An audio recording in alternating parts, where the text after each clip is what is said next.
Hello, everybody. If you'll have a seat, we'll get started here in just a minute. It's great to see everybody tonight. Sorry to interrupt all the fellowship. It's good to see each other, though, from around the Purchase area and the First District. And fellow Republicans, citizens of the United States of America, we're great to be here together with everybody, and we want to welcome you to the dinner. We're going to start out this evening in prayer. And I think our country needs a lot of prayer. We're all at that point, just a few days from now, from the election ballot, and we really need the Heavenly Father to help us. I'm going to call up Jessie Green. Jessie is with the Family Foundation. He's going to come up a little bit later as well and talk about the Amendment 2. But welcome Jessie here, and please pray for us. All right, please pray with me.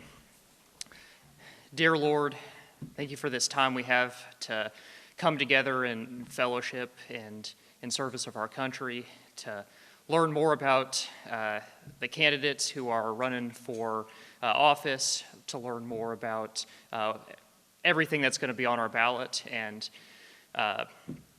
just to have a good time overall. I pray that you bless this food that we're about to eat, may it nourish our bodies, and with the election so close, I just pray for our country. I pray for all the candidates who are running for office, especially those running for president. Please help them turn towards you, see your truth, and commit to governing in your ways and in your values. I ask all these I ask all these things in Jesus' name, and I pray, amen. Amen. Thank you, Jessie. All right, would you please stand? And Lisa Whitlow, one of our Calloway County Republican members, is going to be singing the national anthem.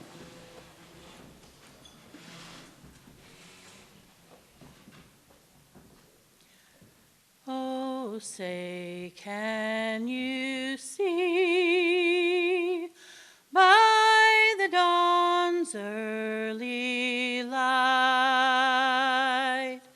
what so proudly we hailed at the twilight's last gleaming, whose broad stripes and bright stars through the perilous fight o'er the ramparts we watched were so gallantly streaming, and the rocket's red glare, the bombs bursting in air, gave proof through the night that our flag was still there. Oh, say does that star-spangled banner yet wave o'er the land of the free and the home of the brave.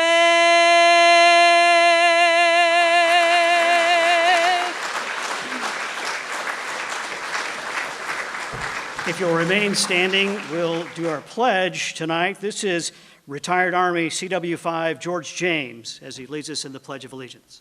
Would you please join with me as we recite our Pledge of Allegiance? I pledge allegiance to the flag of the United States of America and to the republic for which it stands, one nation, under God, indivisible, with liberty and justice for all. You may be seated.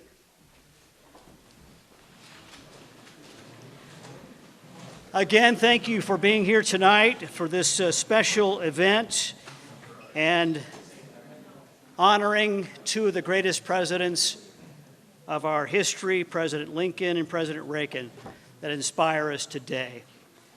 And so we're going to begin here in just a few moments. I know inspiration also needs food. And so we're going to go ahead and eat and have that opportunity right now. I'm going to let the congressman's table lead us, and we'll go this way and then just follow along, if you would, please. Thank you for being here again tonight.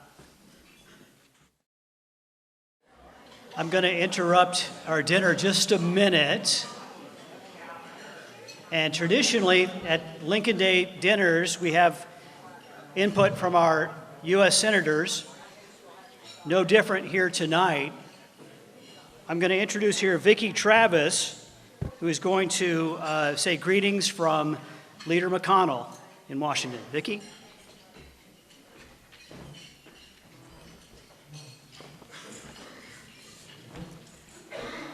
This is from Senator McConnell. Hello to all my fellow Kentucky Republicans as you gather to celebrate our party and reflect on your success. Time is running out on the Biden-Harris administration, and Americans couldn't be more relieved. As warning lights blinked red at home and abroad, President Biden and Kamala Harris plowed ahead with their radical agenda. When top liberal economist Larry Summers warned his party to tap the brakes on spending, Democrats went on a $1 trillion spending spree, creating the worst inflation in 40 years. When the U.S. Border Patrol chief warned of the national security threat that loomed at our southern border, Kamala Harris sat idly by as 10 million illegal aliens and truckloads of lethal drugs entered our country. And when America's allies warned of ongoing aggression from China, Russia, and Iran, this administration failed to muster the strength needed to deter our adversaries and preserve peace. Now, after all of this, not to mention Kamala Harris' repeated calls to socialize health care, ban fracking, and defund the police, the Vice President wants a promotion. Fortunately, here in Kentucky, we know better. We won't let Kamala Harris and the Democrat Party turn our country into another left-wing wasteland. I'm grateful to Republicans in the Commonwealth who continue to lead the nation with common sense, conservative policies. With an all-star team in Frankfort and a supermajority in the legislature, Republicans have set the table for unprecedented economic growth. From making Kentucky a right-to-work state, to income tax for hardworking people, to improving the health of Kentucky's pension systems by billions of dollars, Republicans have done exactly what they promised. In the span of a few decades, we've overcome tremendous odds to cement a series of historic victories. We've held a majority in the state Senate since 2000. And in 2016, we ended over a century of Democrat control of the State House. Today, we enjoy supermajorities in both chambers. At the local level, we've swept county judge executive elections year after year. When I ran in 1984, there were 28 Republican county judge executives. Now we control 94 of 120 seats. And just last year, we made even more history when registered Republicans outnumbered Democrat voters for the first time ever in Kentucky.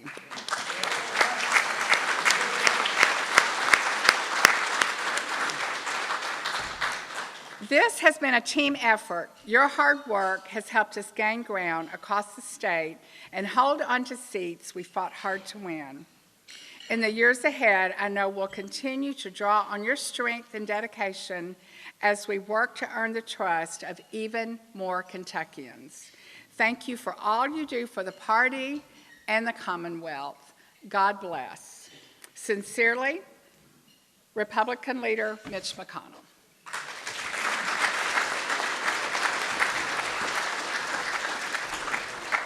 All right, Senator Paul couldn't be with us tonight as well, and we do appreciate his assistant here coming up from the area. Christina Peterson is representative here in Western Kentucky. Christina?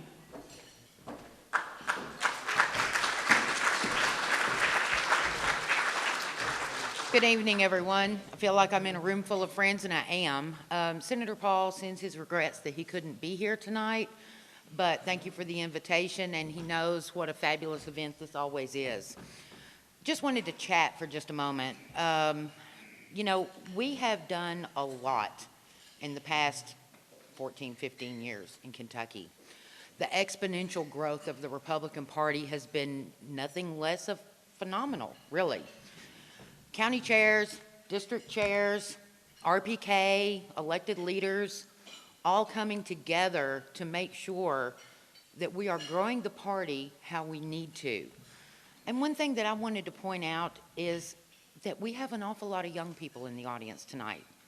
And I think that's fabulous because they're the future of our party.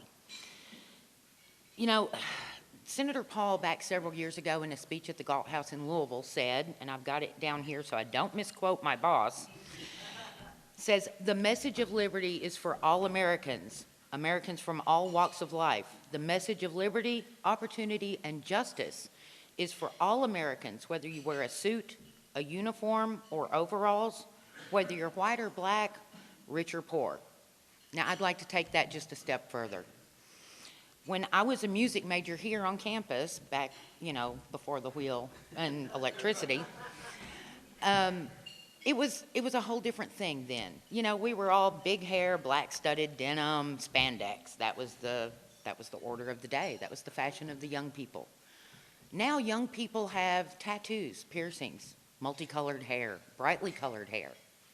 Just because they look a little different than we're used to doesn't mean they're any less liberty-minded or conservative than we are. In another 30 years, you got to wonder what the fashion of the day will be. And I'll be honest with you, if they go back to Victorian-era clothing and I hear my daughter telling her daughter, "Why is she wearing so many clothes?" then I'm going to laugh. But, you know, it's always something, and times move on. And we have to embrace these young people the way they are. Include them. Make sure that they feel wanted and listened to. We need to talk to them, but more importantly, we need to listen. We need to hear what's on their mind. Make sure that they understand that we are there for them just like they can be there for us. Oh, sure, putting out yard signs, knocking on doors, all of that stuff like that, that's great for young people to do. But also give them a chance to make decisions. Give them a chance to be heard. Give them a role where they can be involved in the party because they're the future of the party. And I look out, I see the young people out here at the tables, and I have hope. I have hope. The exponential growth of the party has been phenomenal, and it looks like we're going to keep growing. So thank you so much. And on behalf of Senator Paul, just want to wish you all the very best. Thank you.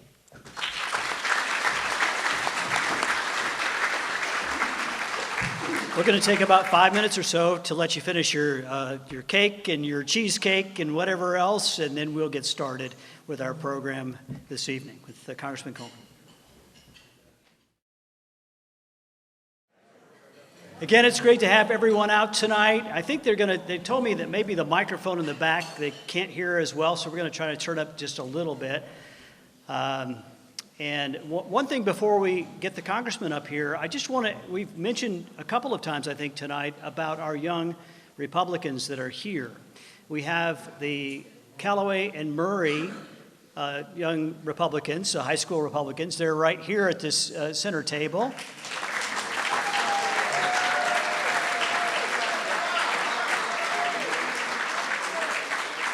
And the college Republicans, the CRs as they're better known, from Murray State University, right here.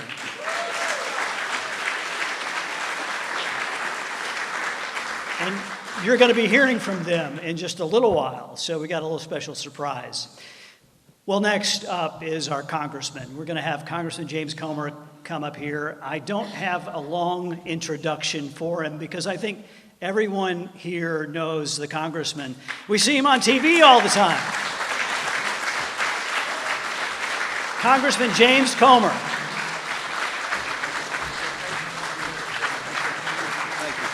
Thank you all. Please sit down. Thank you. Thank you all. Well, thank you so much, and please keep eating. That dessert needs to be eaten. So we need our energy in the closing days of this election. But I stand before you today with good news. I feel really good that after this seemed like endless election, and where everyone in this room I know has paid so much attention, and it's all common sense to us, and we get it. But you know, the average person really doesn't pay attention until the last 4 weeks. I mean, that's just the way it is. And you know, you go back to the year 2000, Bush versus Gore. There's a pretty big percentage of people that vote Democrat, and a pretty big percentage of people that vote Republican, and then there's a small percentage in the middle that can go either way, and they wait until the end and decide. And I believe that history will show that one of the biggest mistakes that a presidential candidate ever made happened 2 weeks ago. And that mistake was when Kamala Harris started doing television interviews. And if you look, and I know a lot of people are skeptical of polls. I've kind of grew up like I was telling the Murray State College Republicans and some of the Calloway County high school students that when I was their age, I would read the newspaper and watch television. And back then you could watch CNN and kind of learn a little bit. Now I do not watch CNN. Do not poison your minds. But, so I grew up with kind of believing in polls, if it was the right poll and the right sample and all that. One thing's for certain. 2 weeks ago, there was a 5-point shift in every poll. Trump's polls, Harris's polls, the Rasmussen poll, which is a very pro-Republican poll, the NBC poll, which is less than flattering for Republicans. Everything shifted 5 points. And that was after Harris started going on television. So I'm pretty confident today that if we can close this election out, if we can get the vote out, that we're going to make a change, a badly needed change in the White House, and we're going to elect Donald Trump to be President of the United States.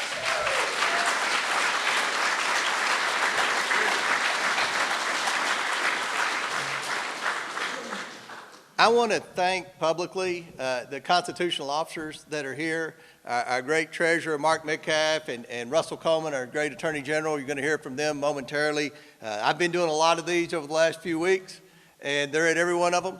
So they're working very hard, even though they're not on the ballot, and I appreciate the fact that they're continuing to travel the state and deliver the message and get people encouraged and get them out to vote. And then your state legislators, Mary Beth, Chris Imes, Richard Heath, you've got Jason Howell.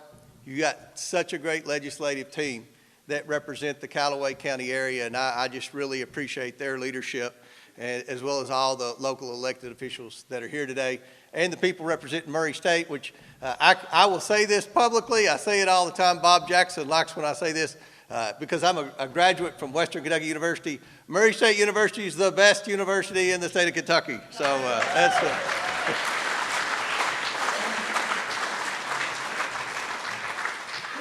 I said that, and Bob said, "Would you say it if you represented Bowling Green?" I said, "I think I would, Bob. I think I would." But anyway, this is a great time to gather. I know that looking around the room, I see so many friends and so many people that have been very supportive of me in the last few years since I've been in Congress. I want to thank you for your support and friendship over the past, and I sincerely ask for your support over the next 10 days to get your friends out to vote, get your family out to vote. A lot of people have said, they've asked, do you even have an opponent? And that's always a good question to be asked. And the answer is yes. And I will tell you, just to give you a snapshot of my race, you can imagine what's happening in the 25 or 30 super competitive U.S. House races. My opponent, who hasn't spent a lot of time in Calloway County, she's raised over $300,000, which is a lot of money. That's a lot of money. Most of it came from Act Blue, if you've studied Act Blue.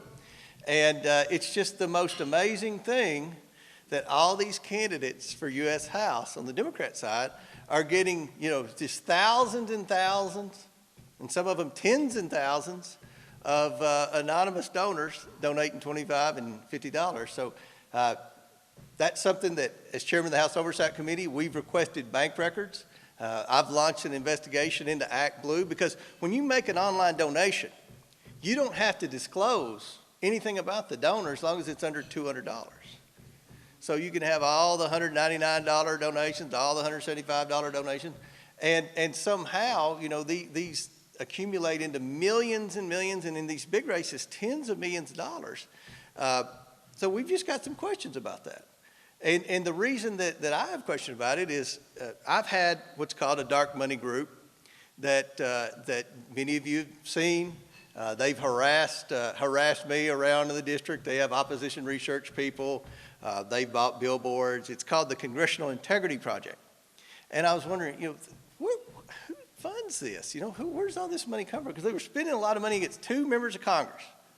2 members. Me and a guy by the name of Jim Jordan, if you're familiar with Jim Jordan.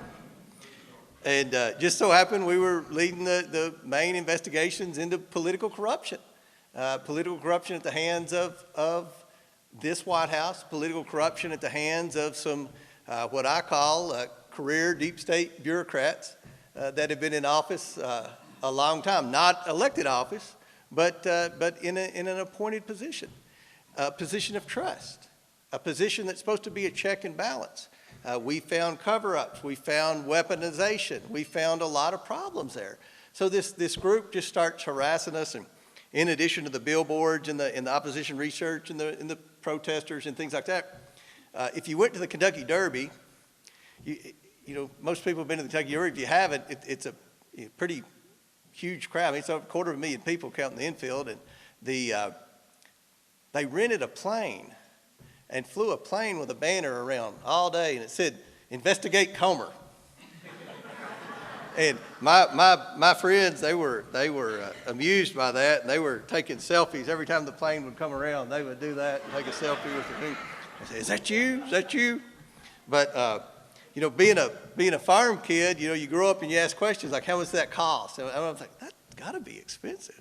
That plane with that banner. If you made 1 or 2 trips, it would, may not be that expensive, but it was a lot of trips." The Washington Examiner, not the Washington Post, the Washington Examiner came out, and they figured out who donated a big percentage of the money to this. $1 million to this Congressional Integrity Project, which had 2 roles. Number 1, to harass and obstruct Jim Jordan and my investigation. And number 2, to give the media the story, not just talking points, not just quotes, the entire story that the media, now we're not talking about the Murray Ledger, I like the Murray Ledger, but the Washington Post, the New York Times, the Courier Journal, they would have all these stories, and they would quote the Congressional Integrity Project. And it sounds like something good, the Congressional Integrity Project. But $1 million that came out 2 weeks ago came from an individual you may have heard of. His name's George Soros. So if you figure the $1 million there, and I've never met George Soros, but $1 million there, $300,000. So we've got a real race, and that's why I really appreciate all the signs. I've been in Calloway County all afternoon. I visited some of our farmer friends here and saw signs all over the county. I want to thank you all for putting those signs up. I know that a lot of people have said they're going to vote early, and we strongly encourage early voting. President Trump strongly encouraging early voting. So we'll hopefully get a good vote out and get a good vote out all across America. Talking about the media, I have to get on them because they've been pretty hard on me. I had a good dark head of hair. There's a picture of me just a few years ago of my family on there, and it was dark-headed, and it's everybody's like, "God, you've gotten old. You look really bad. You look really bad." I'm gonna tell you a pretty bad story about what another person that said that. But the media, they're a big part of the business model of the Kamala Harris campaign. because there's really not a lot there. And I think the 10% of the independents and the swing voters, they saw that when she started doing TV interviews. But the media knew from polling that she had a problem with men. And I mean, it's no secret. There's a difference in men and women in this election. They call it a gender gap. So Trump does better with women than Harris does with men. So they were like, how can we fix this? How can we fix this? And the media, you know, they're so clueless. They're so, not the Murray Ledger. I want y'all to know that. Not the Murray Ledger.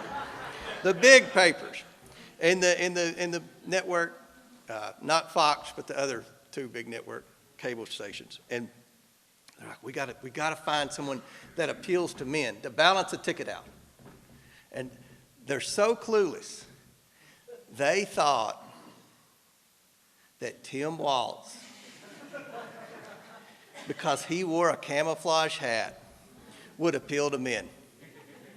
And I think history will show, we never know what can happen over the next 10 days, but I think history will show that the media was wrong.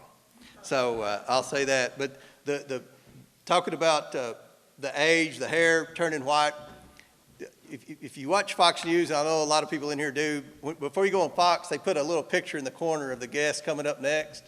And that picture of me, you know, I have a good dark brown hair, you know, there's not a white hair in it. And we've got this, we always have great interns and young staffers, and most of them are from Murray State graduates and interns. And one of them came to me, and she was just really sincere, and she said, Congressman Coleman, do you think we should call Fox and update your picture?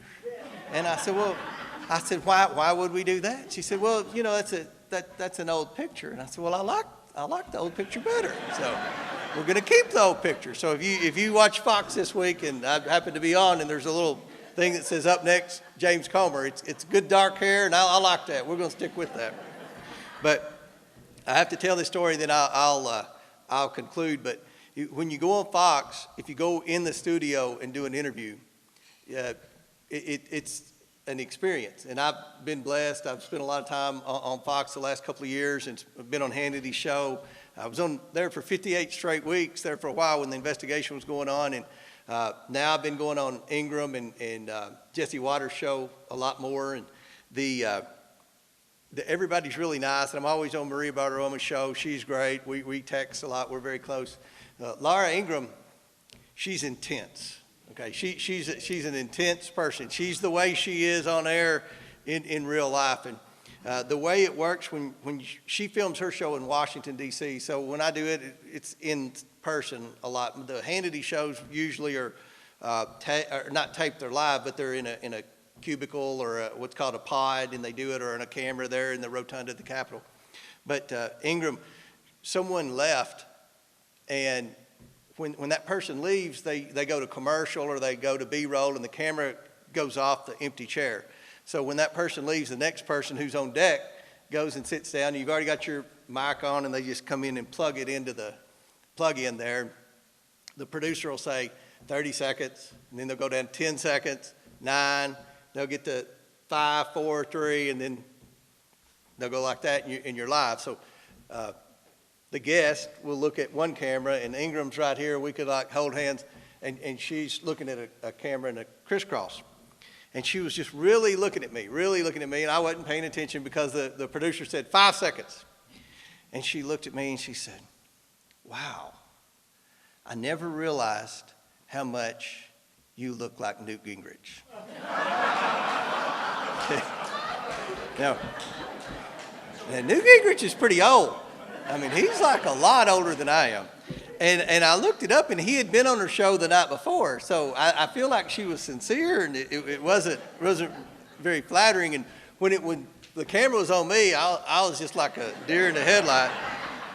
So we may have to start working on the hair a little bit. But you know, I just want to conclude by saying that this county and this part of the state has made the biggest transformation of any part of Kentucky, from being a Democrat stronghold, the Rock of Gibraltar, or whatever the old Democrat politicians used to call it, to a solid Republican area.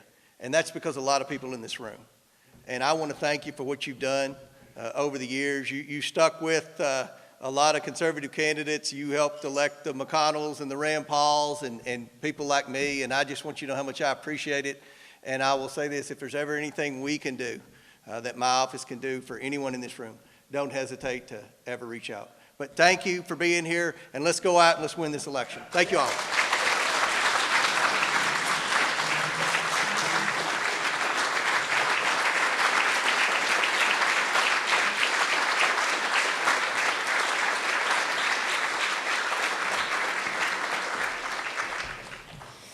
To that end, several counties that were traditionally Democratic in this area have switched to a majority of Republicans. McCracken, Marshall, Graves County, and Calloway County. I just checked before this past week, and we're within a little over 300 folks for flipping. That's in a county with Murray State University in it, so it's good. Well, at this year's GOP convention in Milwaukee, the new platform was put together, and I'm going to have some of the CRs and the high school Republicans come up here and help me with this project, because I said tonight I think this would be a great thing for them to be involved with, and we are going to do, I'm going to have them come up and we're going to do the top 10. So come on up, guys. You're going to line up here. The top 10, I told them we're going to do a David Letterman kind of thing, and they said, who's David Letterman? And so, I think you guys are going to have to line up here. So, who's lining us up? 10 to 1, 10 to 1, 1 to 10.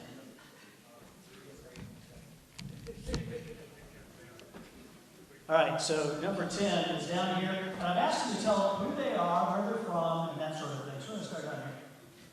Hello, everybody. My name is Heath Flowers with the Calloway High School Republicans.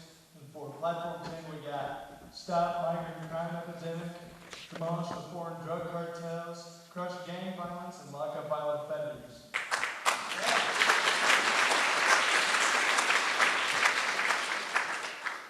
My name is Preston Key, and I'm with the Murray-Calloway County Republicans. And number 9 is End the Weaponization of Government against the American people.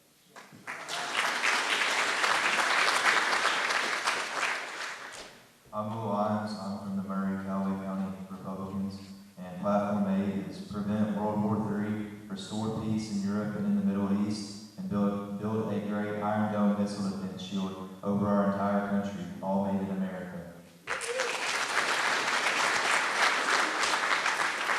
I'm Ezra Foote with the High School Republicans.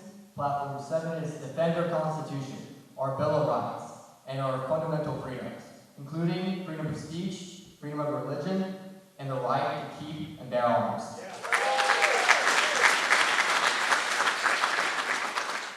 My name is Bill Nichols. I'm here with the Murray College Republicans. And number 6 on the Republican platform this year is large tax cuts for workers and no tax on tips.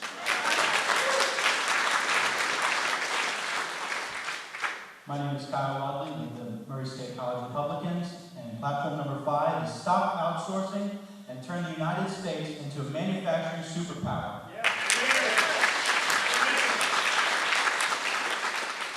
I'm David Foote, and I'm with the Murray State Republicans, and I got number 4. Make America the dominant energy producer in the world by far.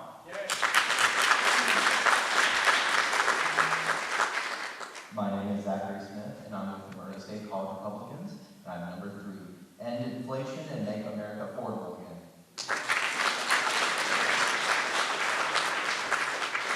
I'm Taylor Smith. I'm with the Murray College Republicans. Platform 2 is carry out the largest deportation operation in American history.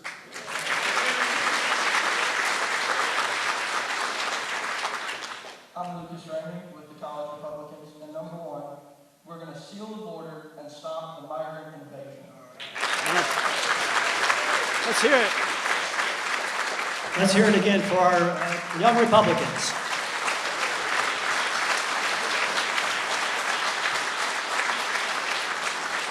Thank you all very much. Have a seat now. And up next is our attorney General here in Kentucky, and want to stop here and we talked about some of these priorities here.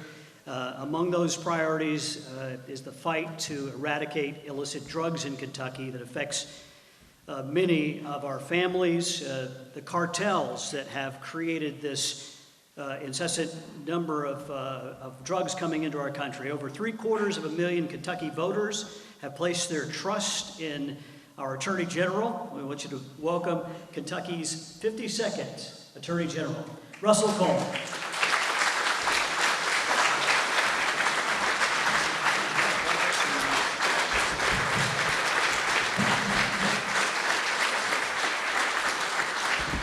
Thank you, friends, and what an extraordinary honor to stand on this stage. First of all, after our fantastic Congressman, our former Speaker of the House, well done, well done. He shows up for this district, for this Commonwealth, and for this country in his role in his chairmanship every day, and grateful for him and his service. And leaving here tonight, that the optimism that flows from seeing what our future looks like that just stood from the left and the right of this stage. That's fantastic. Friends, join me in honoring the future of our party.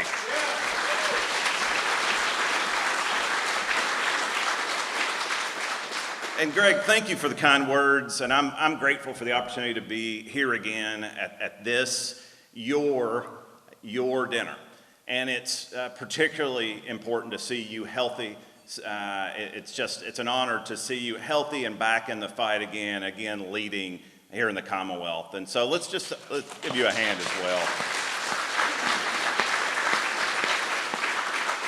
It was just over a week until the election. I can think of no better place to be but standing between these two icons of our party. When these men spoke, they spoke with a degree of clarity. They were crystal clear. And where they were talking about Gettysburg or the Berlin Wall, their message was clear. But they were more than simply men of words. They were men of action. Action to preserve the Union, to protect our people, and to safeguard freedom itself when freedom was at stake. Friends, that's our aspiration in the office of the Attorney General. It's my aspiration as your AG to carry our words spoken at podiums like this into action, to fight for your family's future and for mine. From violent crime to the poison we're seeing pouring from over a porous southwest border into the noses and arms of our kids and our family members. To the nonsense coming out of Washington, D.C. That's exactly what we do in your Attorney General's office. And I'd like to share with you for just a moment a bit about what we've been doing these last 10 months, our work on your behalf. This community knows all too well the risks to our law enforcement officers. Some of us sat together on this very campus honoring Chief Deputy Jody Cash at his line of duty death funeral. Across Kentucky, I'll give you a shocking statistic, about 20%, right at 20% of our troopers, our deputies, our officers, either don't have body armor or their body armor is expired. We're sending them out to protect our families when we're in bed tonight, asleep, safe, without the appropriate protection to go home to their own families. And you may not have known, I wore body armor for a living and didn't know that it expires. So it's either 1 in 5 of our law enforcement officers in this Commonwealth either don't have body armor or it's expired. And so I am grateful that the General Assembly tasked the Office of the Attorney General, ultimately me, with distributing $15 million in a new effort to close this gap from 20% to 0. And we are measuring troopers and deputies across this Commonwealth to get them the equipment so they can go home to their families. And I am grateful to the leaders in our legislature for allowing us that opportunity to serve law enforcement.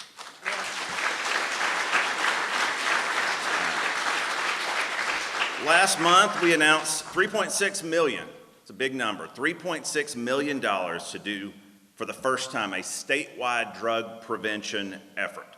Those of you from law enforcement and the military, to finally get ahead of boom, to engage with our kids, to go to where they are before they take that pill, that one pill that can kill. We're doing a statewide, evidence-based, data-based drug prevention effort for the first time in our Commonwealth. And I will tell you, friends, you may not see these ads. 2 of these tables might, because we're focused on young people aged 13 to 26. We're focused on the youth demographic, and we're partnering with the University of Kentucky, with the University of Louisville, ultimately with Murray State, with Western, with name, image, and likeness, NIL. We're engaging with social media influencers. We're doing stuff that I would never expect to do as your chief law enforcement officer, to be creative, to go to where these young people are, to get the message to them to save lives. And I look forward, maybe more than anything I'm doing in this job, to what we can do to save lives of our young people. So stay tuned. There's much to flow, much to report on in the future. And finally, perhaps the biggest fight of all. Finally, it's against the Biden-Harris administration. You know, whether you grow stuff in agriculture, you build stuff in industry, or you just want a dishwasher that works, or to use a gas stove, we know that we are facing an administration, have endured an administration that views the world through a very different lens than we do. So we're taking the fight to them, far beyond podiums. We dragged the Biden-Harris administration to federal court right here in West Kentucky just a few weeks ago to answer for their electric vehicle mandate right up the road in Paducah, and we won.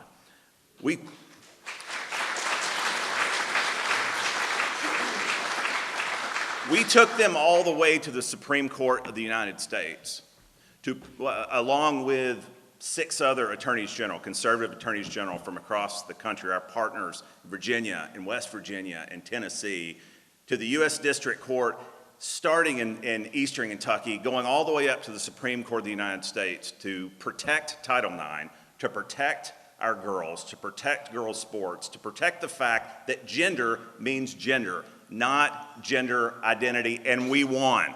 Yeah.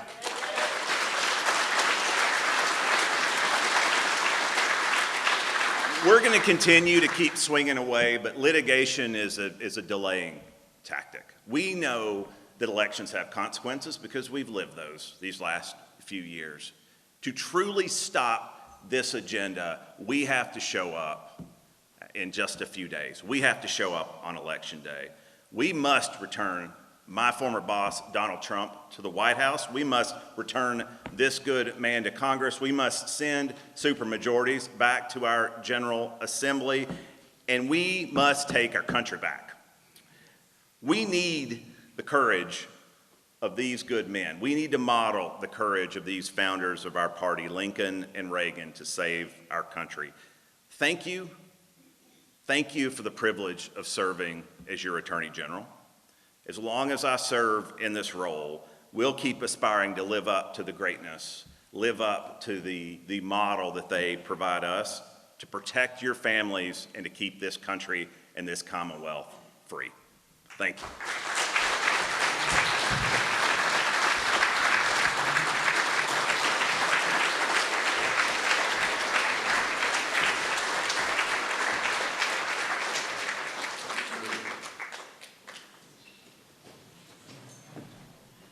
Thank you very much, and a great speech there. I appreciate what you've told us tonight. So who is watching Kentucky's checkbook? Where is that person? He's here. He's here. Our next speaker is a top-notch Republican, and he does just that. He takes care of the checkbook. Treasurer Mark Metcalf is widely published, is quoted by media outlets all over the country. He's had a couple of books published, Built to Fail, Deception, Disorder in America's Immigration Courts. And his most recent book, Courting Disaster, was also published in 2017. Ladies and gentlemen, please welcome Kentucky's 39th Kentucky Treasurer, Mark Metcalf.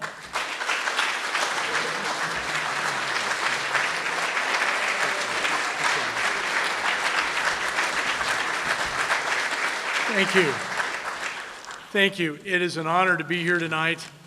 I was here last year with you. I had a great time. And we had a big year last year, didn't we? We just missed one, and we're going to get that one the next time. I wouldn't be standing here before you right now without the help of someone who drove me across the state. At least, she didn't do that. Who drove me across the state 3 times last year, and that's my beautiful wife, Julie.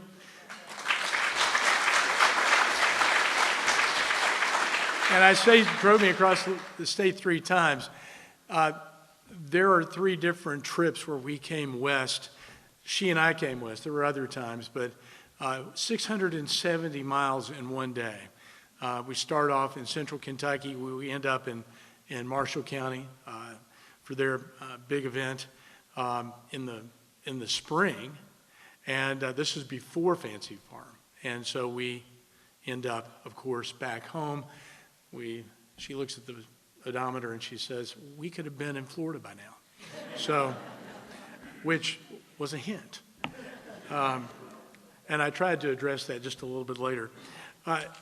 Folks, this is certainly one of the most important elections of our lives. It is a time for us to remember that it is not Sean Hannity or Laura Ingraham that will make Donald Trump the 47th president. It's all of us. It's all of us. Our great state legislature, 80 members in the House, a supermajority like no other. They don't need Donald Trump filling their sails. They need us campaigning, giving to their campaigns, making certain that on election day they have the turnout they need to win. And I just want to give everyone the reasons why we're doing this. This is not just because they wear the R label. I love what President Reagan said. We are now up against true socialists. You've seen Kamala Harris on TV recently. She can't answer a question to save her life. If she's asked a softball question, forget about trying to ask her a tough one. She can't do it. I'm going to follow the law. When, in fact, she said, I want sex change surgery to be available to convicted felons and to illegal aliens. Now, she wouldn't admit to it 2 weeks ago on CNN, but boy, she campaigned on that in 2020. So let's keep something else in mind here. As a socialist, she wants to have, what? Medicare for all. Forget about private health insurance. Forget about the efficiencies that are obtained when private industry is involved. Forget that.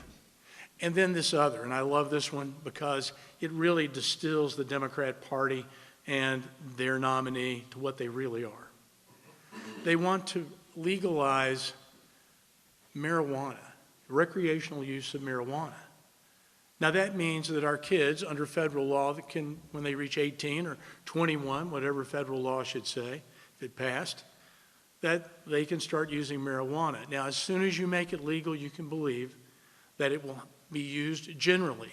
And so if the experience of Colorado can be depended on, they will have just as many kids pulled over for driving while high as they will for driving under the influence, as we say in Kentucky, of alcohol. So that's what the Democrat Party has become, the party of bottomless expenses, the party of getting high, and the party that really can't answer questions and be frank with the public about what they stand for, hiding their positions, they hope, until they can get elected. It was Ronald Reagan who said, there are only 2 places where socialism works. One is heaven, where they don't need it, and the other is hell, where they already have it. And it's also good for us to remember that Lincoln, the founder of our party, you'll read revisionist histories that say that he brought a sectional party into prominence and into power, and that's not true. the Republican Party was present all the way from New England, from Maine, all the way to California. Because California became a state in 1856, they were sending congressmen and senators all the way to Washington. It is also good to remember that the territories were then being organized, and they too were organizing as Republican. So Lincoln, our founder, built around the idea of human freedom, also organizing as a principle mechanics and tradesmen and small business people. And I would say that that describes about 90% of us here tonight. So we have a good reason to be here tonight, a real good reason that will carry us into these elections next week. Now, I just want to tell you a little bit about what we're doing in the Treasury so that you can at least go back and tell folks, hey, I saw the treasurer last night, and he told me some good things that are going on in the Treasury. So just a few things to share with you. As of Friday, we have returned $28.1 million to Kentuckians from the Unclaimed Property Fund. That is a record. And we expect to return before the year is out in excess of $30 million back to Kentuckians who own that money. Now, how much are we managing? $840 million, and we're trying to drive that down. But the money comes in quicker than we can send it back to the people who own it. But we're trying. So what do we do with that money? We invest it. So the state makes money on this money. And what does that mean? That means that we don't have to tax to get this money. We don't have to cut budgets to get this money when we don't need to cut budgets. Now, we have in our midst tonight legislators, state legislators who've made that possible. So let me give you another good fact to take home. Truth in Accounting is a foundation located in Denver, Colorado, at the University of Denver. They look at what states spend and how states indebt themselves. Here's the good news. The good news is that our debts are going down, but let me tell you just how much. In 2023, each Kentuckian, each taxpayer owed $20,000 just for the privilege of getting up in the morning and going to work. A $20,000 promissory note that they never signed. How much would a husband and wife owe? $40,000. This year, just last week, and I circulated this among the staff, every Kentuckian, due to the efforts of our state legislature, only owes $13,000 per taxpayer. That is more than a third less than was owed the year before. And it's, yes.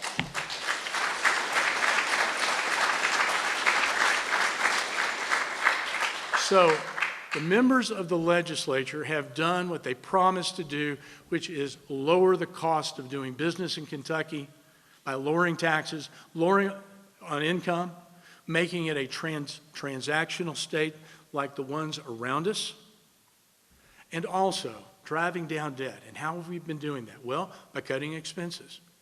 But the other thing that makes a lot of sense and is passed into law, when you know that people are gaming and playing online, $1.8 billion last year was placed against Kentucky's debts. And it's the money that was earned from the gaming licenses which the state legislature authorized. That's another reason to be excited about this state legislature and put Republicans back where they belong.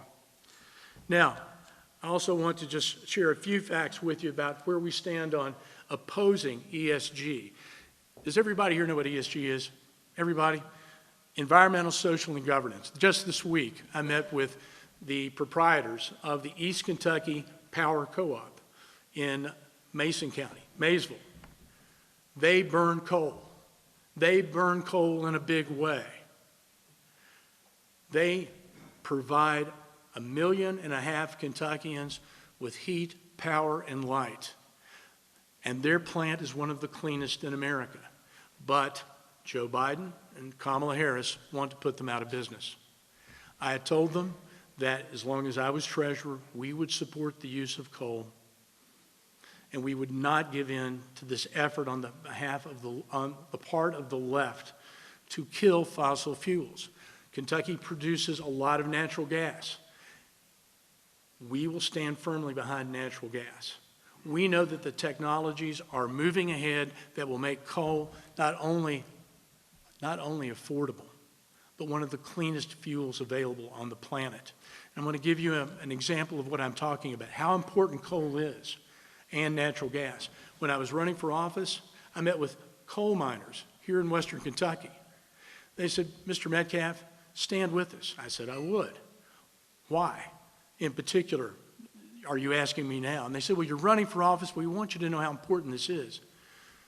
TVA just had rolling blackouts here earlier this year. I said, I was aware of that. They said, do you know how TVA replaced the unreliable solar panels? No. How did you do that? They started burning natural gas, and we had no more problems. When I went to Harlan County campaigning, 6 large coal mines going full tilt. Miners making more than they've made in years, coal operators the same. Where was that coal going? Well, part of it was going to the Chinese. No surprise there. But tons upon tons were going to North Carolina during the same period because their solar panels gave out and they recommissioned their power plants to burn Kentucky bituminous coal. Now that tells us a lot about our energy. It tells us a lot of why we should be burning coal, natural gas, and petroleum right here in the United States. You can depend on me to be an advocate for that as long as I serve you. Now, one last thing I want to talk about, and I wanted to leave you with a picture of where we are tonight in our state legislature. We have some close races, so I want to share those with you. Thankfully, Freeland doesn't have a race, much of a race as he told me. And Jason, Howell, Jason, where are you? Okay, there you are. Jason doesn't have an opponent.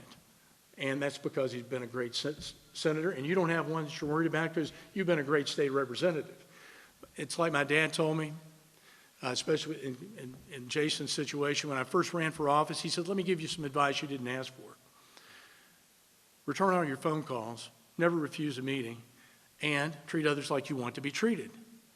He said, it's the right thing to do. And then being my dad, he said, and you never know, it might just get you reelected.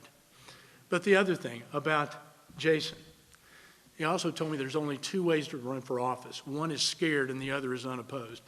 Glad you got unopposed. But here's what I want to share with you. Stephanie Dietz in Northern Kentucky, tough race, close race. Be thinking of her over the next week. I was up knocking doors for her last Saturday. She sent several of us to a low middle income neighborhood. We knocked on the doors, we were received, and all but one person who answered the door said, we're voting for Stephanie. We hope that that trend will continue. Susan Whitten is up by 4 points tonight in Louisville. She too has an opponent put in the race by none other than Andy Beshear, and he's pouring in the money through his Democratic donors, as you would expect. Kerry McKeon Sanders in Louisville. A newcomer has run once before, lost narrowly. What we need to do is be thinking of her too. And our last one, Vanessa Grossel in Fayette County, taking on Sherry Lynn Stevenson, who's in the Democratic leadership. If we win all 4 of these races, we go to 82 in the House, and we don't lose any. So we're defending seats, we're trying to get seats, and all of these candidates need your help. Think about them. If giving is a possibility, please give to them online. They certainly need it. I'll leave you with this. It's a joke about my friend Jason Howell, who last year teased me about earlier this year at the Fancy Farm, teased me about being the dean of the delegation, that I am the oldest guy as part of the constitutional officers. Jason worked for me when I ran for Congress and lost by 4 votes in 1996. And he was working for me and told this joke about me at Fancy Farm. And I just, pointed that out to the crowd, and I said, well, Jason worked for me. I lost by 4 votes. And Jason, look what happened to me since you stopped working in my campaigns. So with that, I want to thank you for listening to me tonight. It's been an honor to be here. All of you are important. You are the activists, and you are the cause of our rise in this state. And we are now, as Greg was pointing out, 290 registered voters away from being in the majority here in Calloway County. This did not happen by accident. It happened because of all of you in this room, the young people who are here tonight, who may not be from Calloway, but chose to go to a great state university in Western Kentucky. I also want to say one other thing, because it's funny and it's also true. Jamie Comer and Russell Coleman and I all spoke in Washington County about 2 weeks ago. Now, Russell went first, and he said, look, I've got to get home, and everybody understood. He's got kids to put to bed. Then Jamie Comer comes in, and I love Jamie. We've known each other for years. I'm one of his big supporters. He knows that. They insert him in front of me, which is fine. I said, go right ahead. He makes a great speech. He says, I've got to go out and put up signs. And everybody in that room was just like you all. They stood up and gave him a standing O. So, what happened to me? When I made my speech, what did they do? They gave me a standing O too. And I think it's all because they gave Jamie one. So, from now on, I promise to follow Jamie Comer every time I speak. Thank you all.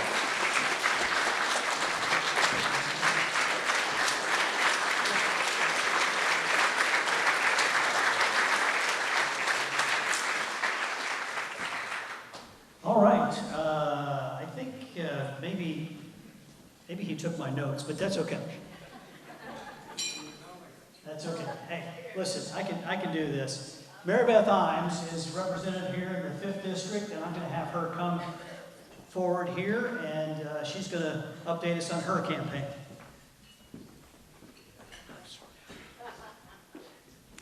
Don't we have some great leaders here in the state and in Washington, D.C.?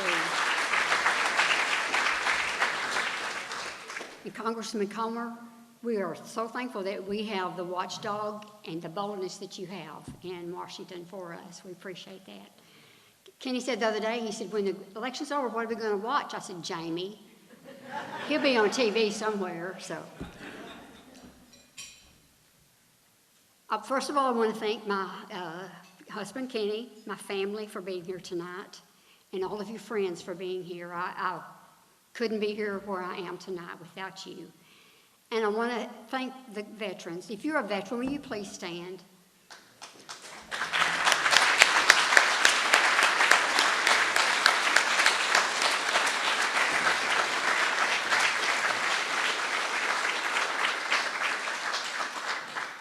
Thank you all. When you go to the polls, just remember you have the freedom to go to the polls and vote because of these veterans, because of what they do, for what they sacrifice, them and their families, and we appreciate them so much.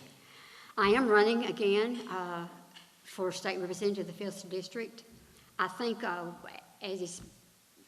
we've been loaded with a bunch of information tonight, but I think we've worked hard. I think one of the things that I have really worked on, and I think that Jamie has in Washington too, is our vet school here at Murray State. I think it's very important for our students, for our economy,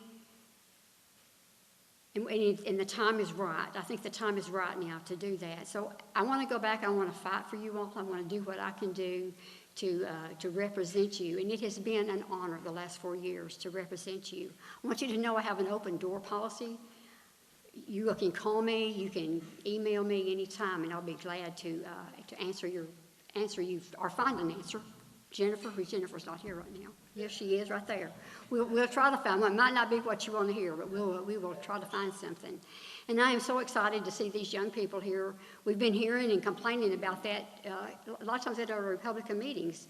We're all old here. Where's the young ones? But it gives me great encouragement to see you all out there. So thank you again for being here tonight, and I appreciate you all. Thank you.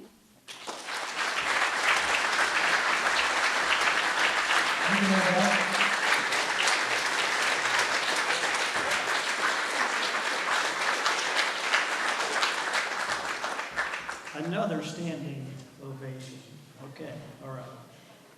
All right, in the 6th District, Chris Freeland, serving Lyon, Marshall, and McConnell County. Chris?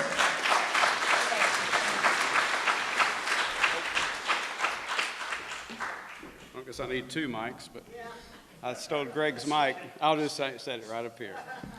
But anyway, thank you for letting me be here this evening, and I won't take up much time because I wanted to give plenty of time for the people in this area, for Jason, for Mary Beth, and certainly just want to thank Congressman Coleman and for the work he does and the entertainment he provides us on a nightly basis with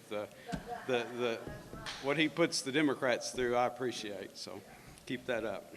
A quick joke since we're here tonight with Ronald Reagan, that one of my favorites, that you've probably heard this joke, so I apologize if you have, but there was a fundraiser, big gathering fundraiser for the Democrats, and there was this little boy outside, about a 12-year-old boy, and he's outside with a basket of kittens, and it says kittens for sale, Democrat kittens for sale for $1.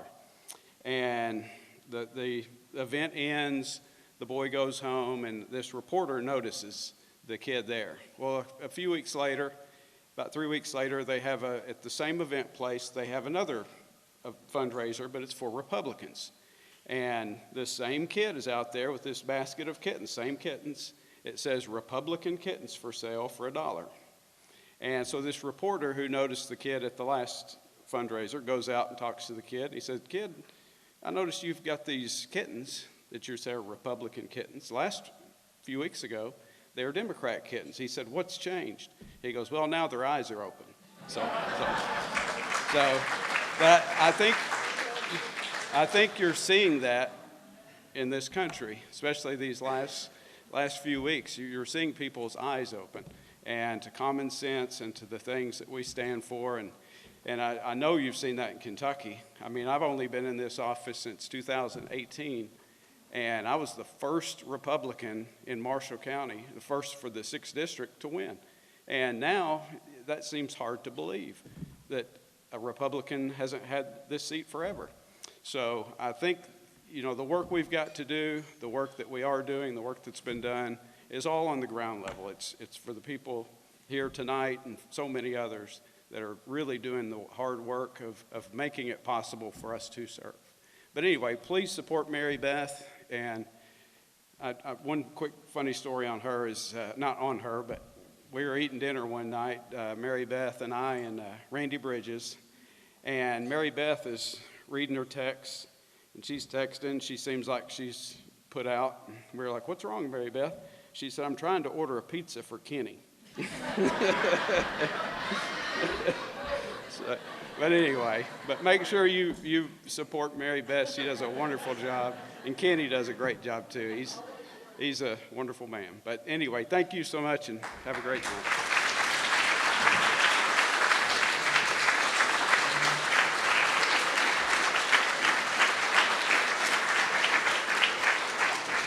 Maybe, Mary Beth, you need one of those college Republicans to help you out on that pizza order there. Okay.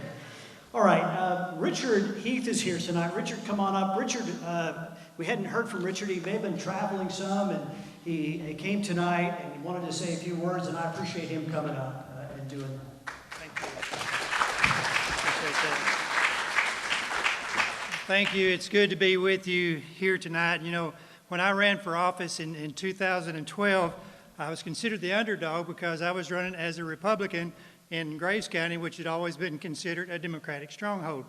So today, that has turned, and as Greg mentioned a while ago, we now have more registered Republicans in Graves County than we do Democrats. And most of our elected officials are Republicans. So who would have thought that change would have happened that fast? And I've got a former brother-in-law that after I won in 2012, he said, "Well, I knew I was going to vote for you, but I didn't think you could win." I said, "Well, thanks a lot." And he said, "Well, that Democratic machine." And I said, "Well, the Democratic machine's not what it used to be." And it gets more and more true every day. But it's been a pleasure to serve House District 2. And I wanted to say thank you for all the support that you guys have showed me in the past. And since taking the majority in 2016, I think we've done some really impressive things, and I jotted a few things down here, not in any particular order, but things like prohibiting boys from playing in girls' sports. They can't do that in Kentucky now. Record funding of our pensions. They were really bad, when we took over, and that has turned and it's going the other way, and we're going to make those pensions whole again. Protecting of human life. Kentucky is one of the most pro-life states in the nation now. That wasn't true just 8 years ago. Safer schools, record funding to our schools. And then while we're on that, protecting our kids, you have to be 18 now in Kentucky before you can have a sex change. And that's something that we've just done in the last couple of sessions. Lowering our personal income tax from 6% to 4%, and we're set to go to 3.5% in January of 2026. Mary Beth mentioned the vet school. That was something that we worked really hard on together last year, and I had a bill to amend a KRS statute just to allow it to happen. We were able to get it through the House. The Senate took a different view on it, and they kind of pushed back, and we weren't able to get it across the finish line, and they did require another feasibility study, which Murray's already done, but we're doing another one. And during that time, we've had several organizations from across the state, colleges, chambers of commerce, judge executives, all line up in support of Murray State having a vet school. So the winds have changed from being in our face to in our back. And we're kind of the opinion, regardless of how that feasibility study comes back, whether it's in our favor or not, the headwinds are in our favor. And I think Mary Beth has already filed the same bill that I had last year. And I think you'll get it across the line this time, Mary Beth, because I think the attitude has changed. And we have a really good shot at getting a school of veterinary medicine here at Murray State. The legislature put $60 million down here to build a school, build a building of classrooms for the pre-vet students. And it'll be real easy to just take that same building and use it for a veterinary school. And then, y'all know the tornado came through Mayfield in December of 21. Senator Howell and I was able to work together and bring $54 million to downtown Mayfield to rebuild City Hall, police station, fire station, our Graves County Physical Court building, Mayfield Water and Electric, critical infrastructure that we had to have. So doing all of that, and we now have a record budget reserve trust fund, and that has brought our bonding rates down and made Kentucky more attractive to people that want to invest in us. So thanks again for everything you've done. Ruth is with me tonight. We'll continue to look for ways to serve, and we'll see what 2026 brings. Good night, y'all.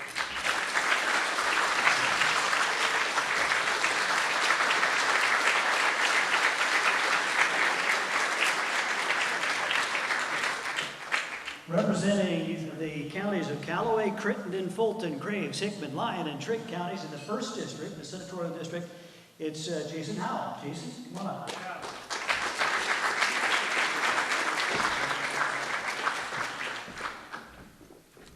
Good evening. Last but certainly not least, I'm talking on this. Greg mentioned all my counties. I've got almost as many counties in my Senate district as my friend Jason Fleming, who's running for Court of Appeals, does in his entire district that takes on 23 counties. I want to apologize a little bit for the raspiness of my voice. We had a big football game last night, and I might have vocally overindulged with some opinions I had about some things going on. So work with me through this if you don't mind. As was said, I do not have an opponent in this election. Your dad was right. I'd much rather run unopposed than afraid. But I want to thank everybody that supported me in the primary. I'm glad to be able to go back for another 4 years and pick up where we left off on working hard for our district. I want to talk a little bit about Republicans in general. This is my first term in the Senate, but I've been involved in this a long time, starting in with Mark's campaign. And in the 90s, our first criteria to find a candidate to run for office was a pulse. And then we would build from there, thinking if we could get a hold of the seats, if we could get some more momentum going on, we could see the tides turning a little bit, if we could get some more momentum going on, then we'd be able to make it work. And that's kind of what happened, and it played out throughout the state with the help of a lot of people, especially, not the least, Senator McConnell. But I want to talk a little bit about our team that we have now. There's a saying, to whom much is given, much is expected. And with supermajorities and all the constitutional officers, that's a lot that's given to us in responsibility for the state. So a lot is expected out of us. Now, Mark here said, Greg said he was in charge of our checkbook and we could trust him with that. I've known him a long time. I'd trust him with anything I had. I'll be honest, I'm not a great historian on Kentucky state treasurers, but I'm going to say he's the best we've ever had. And even though he's moved on, Congressman Comer, when he was ag commissioner, was the best commissioner we've ever had. I say that for two reasons. One, because I believe it. And two, I want that comment to get out to current Commissioner Jonathan Schell, because we need to keep him hungry and keep reaching, making him work. And I want to tell you that Russell Coleman's going to be the best Attorney General that we've ever had. The criteria and the credentials that he brings to the table and his depth of knowledge and understanding about what we're facing is second to none. We are so fortunate to have him in this role. And I want to tell you a little personal reason why I think that's the case. I'm 53 years old. For those of you in the crowd that are old enough to have kids my age or around that, y'all were worried about us doing drugs. Nancy Reagan, we grew up on her Just Say No campaign. Drugs were a big issue, and y'all were worried about your kids getting mixed up, and rightly so, getting mixed up in the wrong thing. Some of my friends did that. I've lost friends to drug addiction that were my peers, and it's just inconceivable how something like that happens. But let me tell you what it's like to raise your grandkids.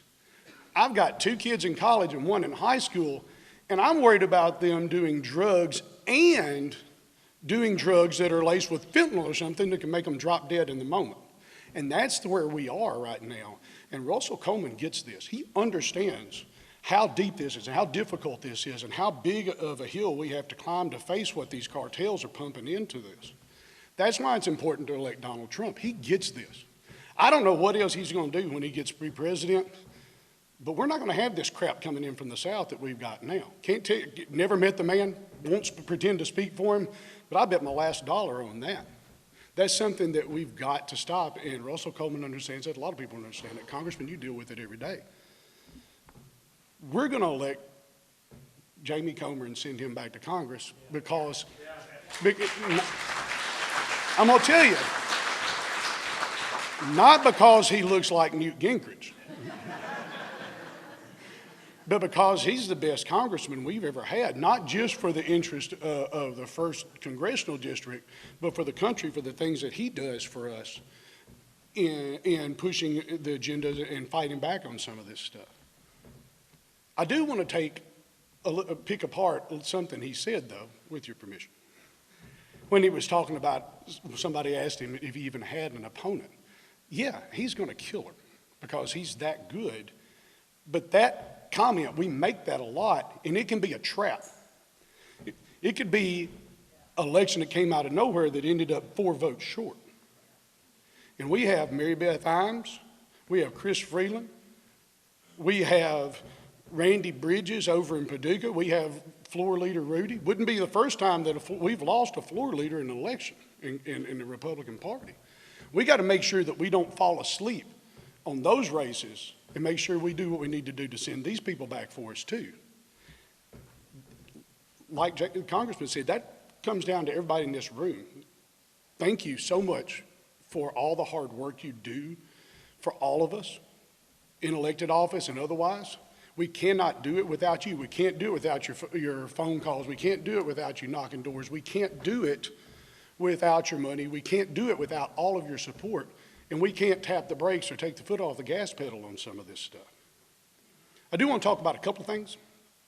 One, first of all, the young Republicans in here, I was really impressed, not just with how you did it, but the fact that y'all could line up 1 through 10. I'm not real sure you could pick 10 random legislators and get us to do that.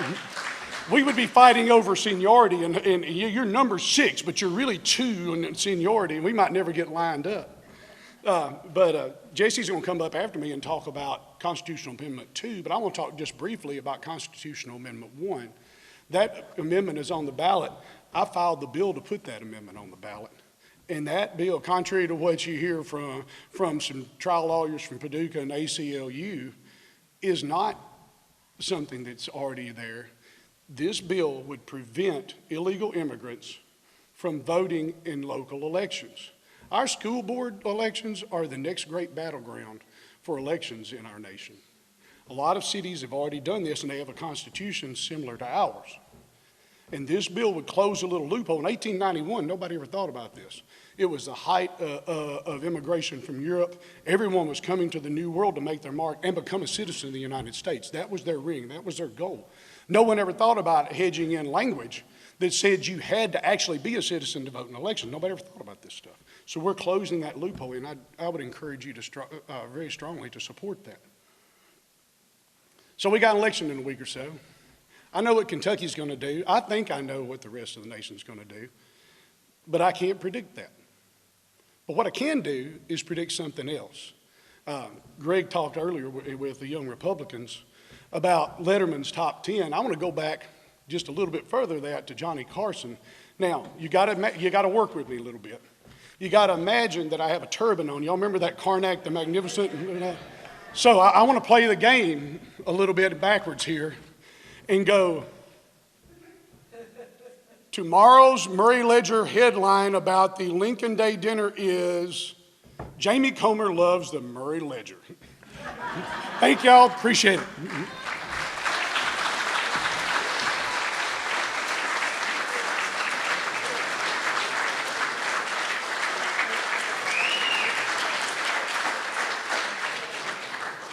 Print that, Mike. Okay. All right. Well, recently, the Republican Party of Kentucky adopted a resolution endorsing Amendment 2. That resolution, one of the whereases, if that's a word, Kentucky is ranked 30th in the country in education behind Indiana, Illinois, Missouri, Ohio, Tennessee, and Virginia. Even more of a reason to allow funding from the state to enhance educational opportunities for parents. He recently passed the bar in Kentucky here, and that's not just driving by one of those establishments. Speaking on behalf of the Kentucky Family Foundation is the legal and policy advisor who recently did that, Jessie Green. Jessie?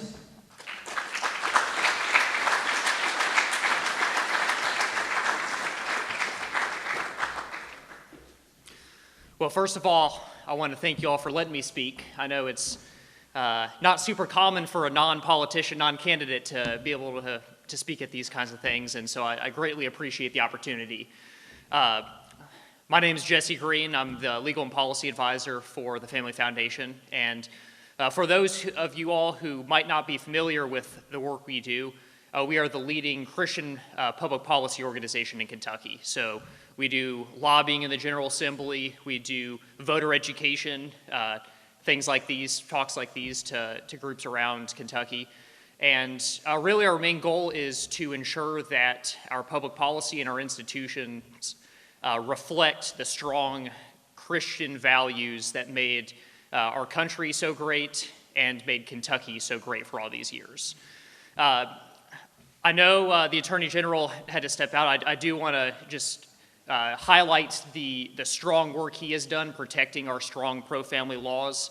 Unfortunately, the Biden administration has been trying to attack them, and he has been at the front of the battle to make sure that that our girls and our schools and our sports are protected from male intruders who try to take away those spaces from them. I also want to mention that, just briefly, that we have released our voter guide.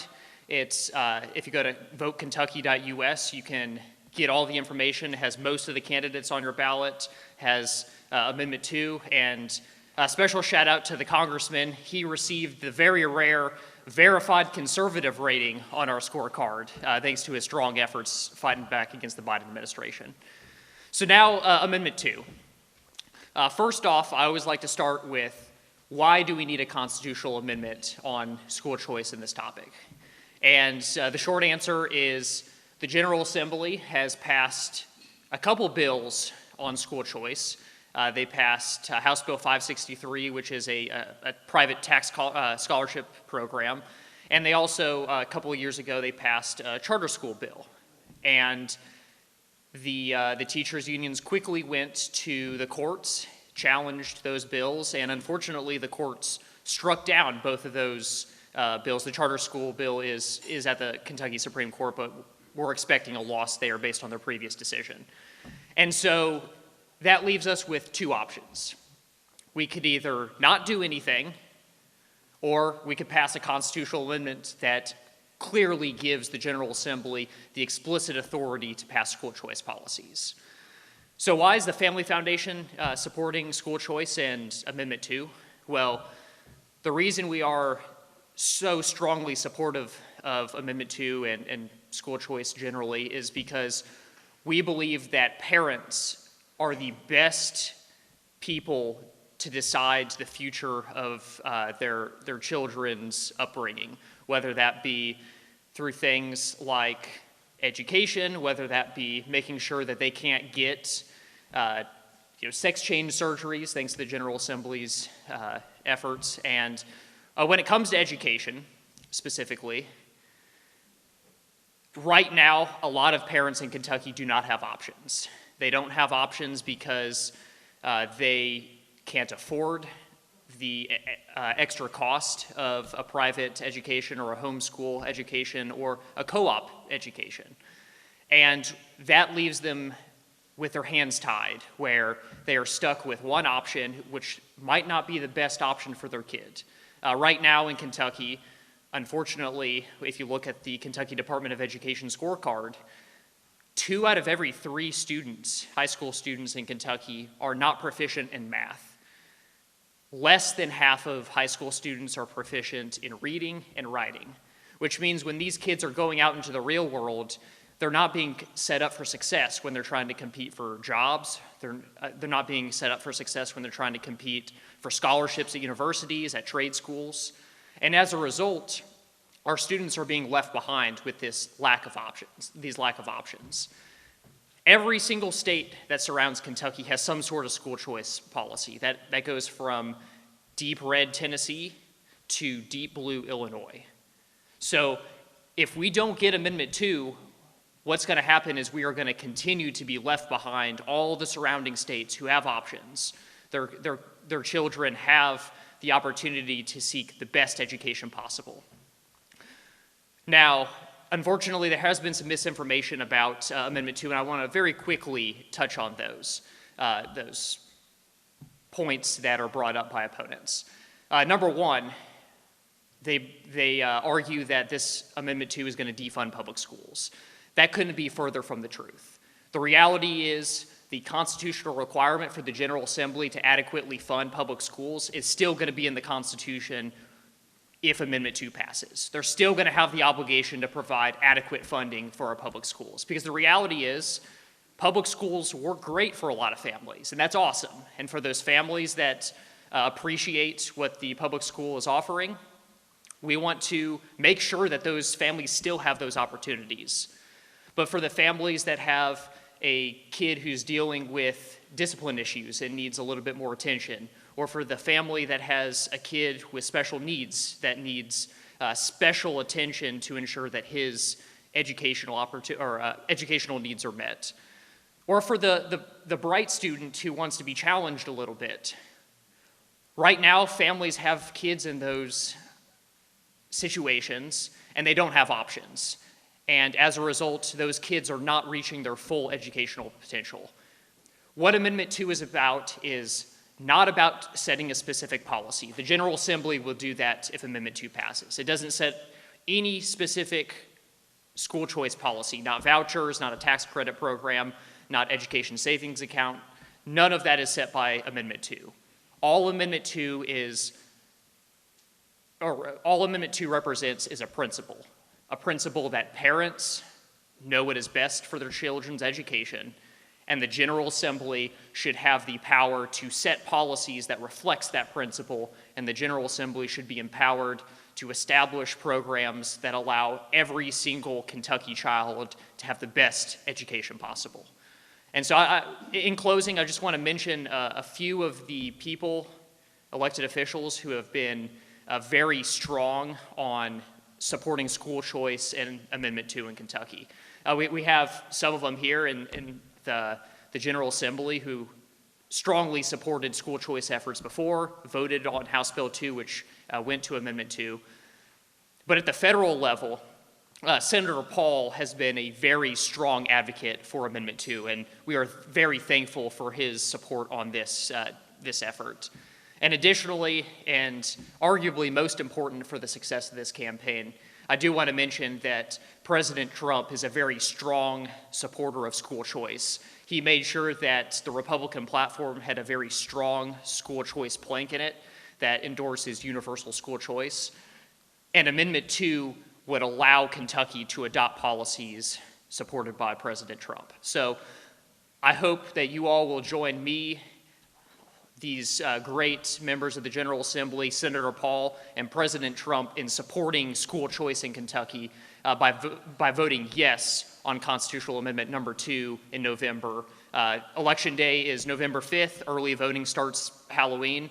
So please make sure to get out and vote. Make sure to study your ballot. Make sure to share all this information with your friends, with your families, with your church communities, because we need the strong Christian, conservative Trump supporters to get out and vote on these types of things up and down the ballot. So thank you again for this opportunity, and once again, please vote yes on Amendment 2.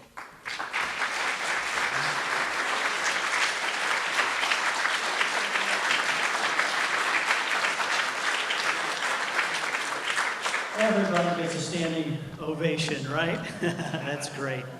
Well, listen, Congressman, thank you so much for your words. Mark, thank you, and all of our representatives and senators, we appreciate very much. I want to say thank you to my wife because she's trying to make Greg healthy again. It's like MAGA, but, you know, yeah. For Peggy Taylor and organizing this, and lots of help from many of you out there. Appreciate our Calloway County Committee, Steve Farmer, County Chair, and others. Appreciate that very much. And finally, there are some Trump signs that we have. We have had, gosh, we've sold, I don't know how many, Bill. Lots. Yeah, several hundred of those. And we have some left over here, but it's first come, first served. So as you go out the door, they're stacked right there. Thank you all for being here tonight. We appreciate you all very much. And have a great night. Drive safely home. Thank you.